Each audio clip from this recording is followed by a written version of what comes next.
Right now on Denver 7 News at 5 o'clock, new penalties for fentanyl possession proposed in a Colorado bill. We're breaking down the debate still surrounding the legislation and the changes that could be coming. President Biden is sending more than $800 million worth of aid to Ukraine. Here at home, a group of veterans is coming together to collect medical supplies and equipment. Realistically, we thought the ambulance was going to be kind of a pipe dream until she showed up.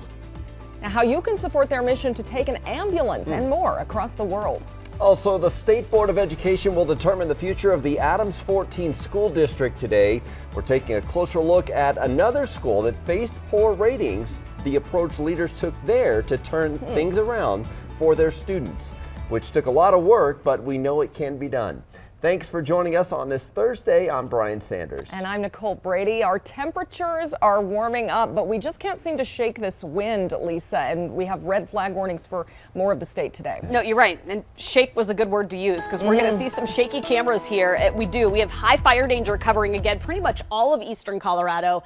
Right now, things are fairly quiet. Wind speeds at about 5 to 10 miles per hour. The mountains picked up a little bit more snow. We'll continue to see some light snow in the high country both today and again tomorrow with quite a bit of cloud cover there. Here in town, it's going to be sunny and warmer today. Chilly this morning, though. It feels like 13 degrees out there, so you'll want a jacket or a heavy sweatshirt early on, but things are going to warm up nicely quite a bit faster than they did yesterday. Right now, winds in the mountains and foothills upwards of around 20 to 30, 35 miles per hour. We're likely going to see gusts between 40 and 50 miles per hour this afternoon, so it is again going to get a little bit windy. Near 60 in Denver this afternoon, 30s and 40s for the mountains. Warmer tomorrow. We'll take a look at your weekend forecast coming up and when the winds will finally die down. And we could use some improvements up in the high country because right now we do have some very sloppy and snowy conditions. This is over at the Loveland ski area, which would be right over there. Eisenhower Johnson Tunnel's just down the way. And you can see how traffic is stopped right now trying to go on that westbound side. Eastbound side, I haven't seen any traffic in the last 15 minutes. Typically at the top of each hour because Loveland Pass is closed. They close down the tunnel so they can let the hazardous materials trucks through that usually use Loveland Pass, like gasoline trucks. But this has been like this for the last 10 to 15 minutes. So I'll keep an eye on this situation. They should be hopefully releasing traffic in just a little bit. You can see the drive times up there are still much longer than normal with some of those slick conditions. Out to the east, take a look at I-70 out by Watkins, where you can see a semi is over to the side, and it's just going to be a hazard for you. Yeah, folks are slamming on the brakes as they're come screaming in there at 75, 80 miles an hour. Thanks, Jason. Just a few grains of fentanyl can kill a person. It's this much compared to the size of a penny. But until yesterday, having dozens of pills of fentanyl wouldn't be enough to get you charged with a felony under a bill moving through our state legislature. Well, that changed yesterday with a hotly contested amendment. Denver 7's Veronica Acosta breaks down the change and what's next.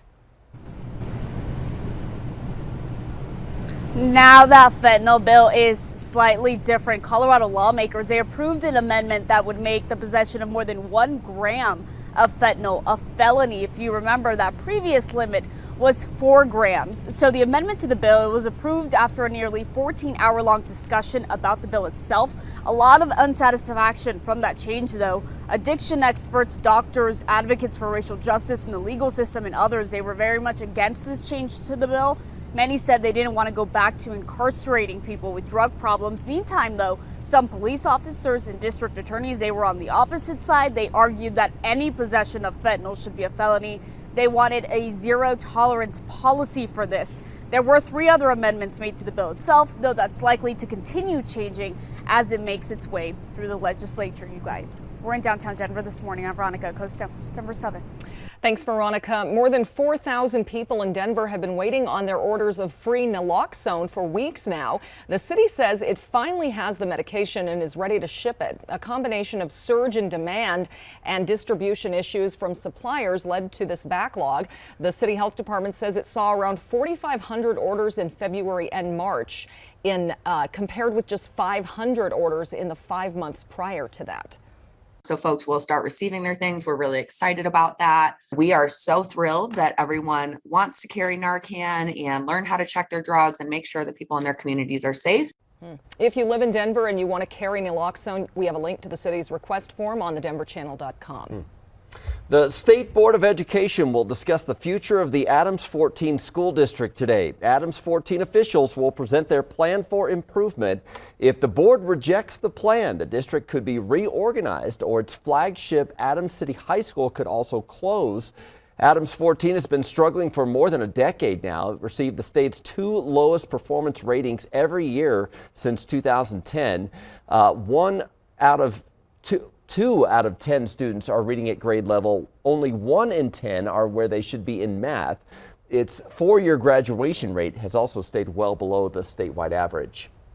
Well, turning a school around can be hard, but it can be done. Yeah, between 2016 and 2019, Eagleton Elementary in Denver went from having low performance ratings to meeting the state standards. Denver 7's Jessica Crawford joins us, and Jessica, school leaders admit it was not easy. That's right. The path definitely was not easy, Nicole, and it also wasn't just all about academics. They say environment and restorative justice also played a role here. Bienvenidos a las familias de Eagleton. Welcoming students to Denver's Eagleton Elementary for learning and fun. I played with my friends and study a lot. Gael Galvan is a 3rd grader at the Title I school.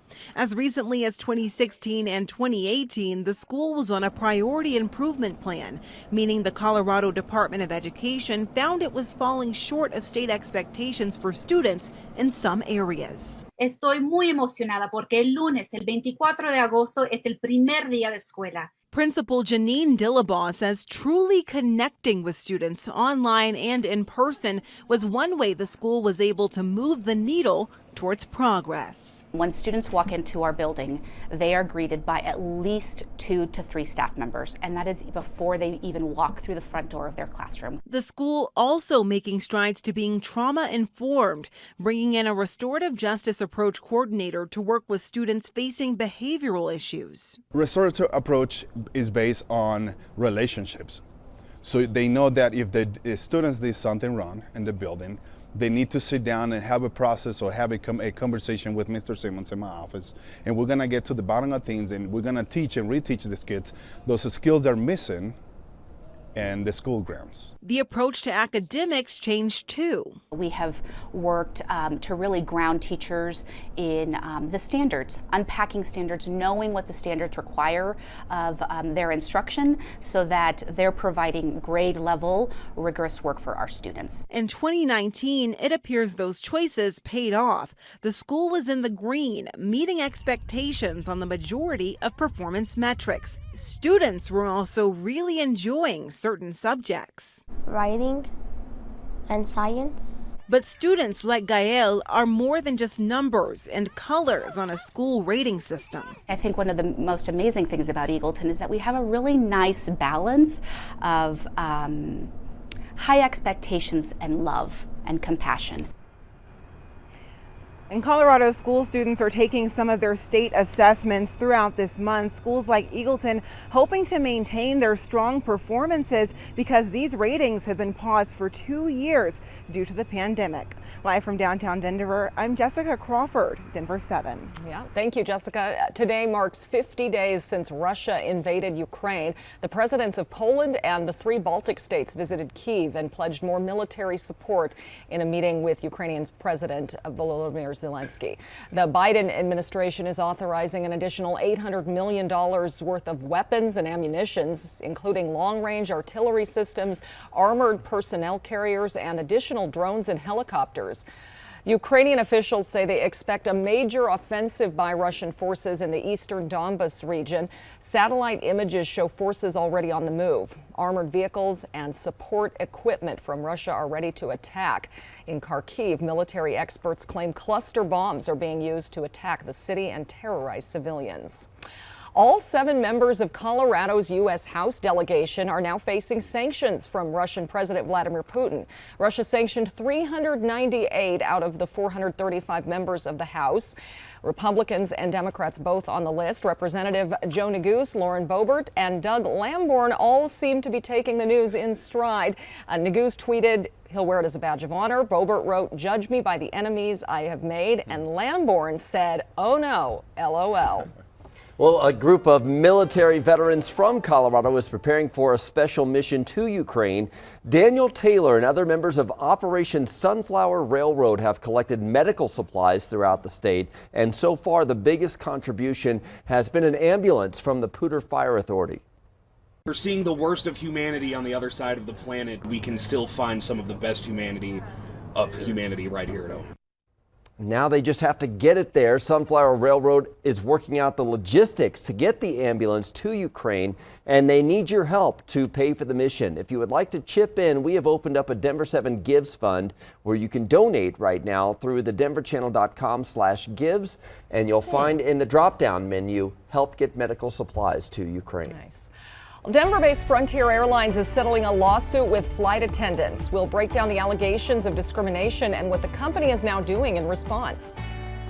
And the upside is endless for fully transportable, self-contained farms. The benefits of this type of product is it can be deployed anywhere. I'll introduce you to the Colorado company giving the world the means to grow fresh produce.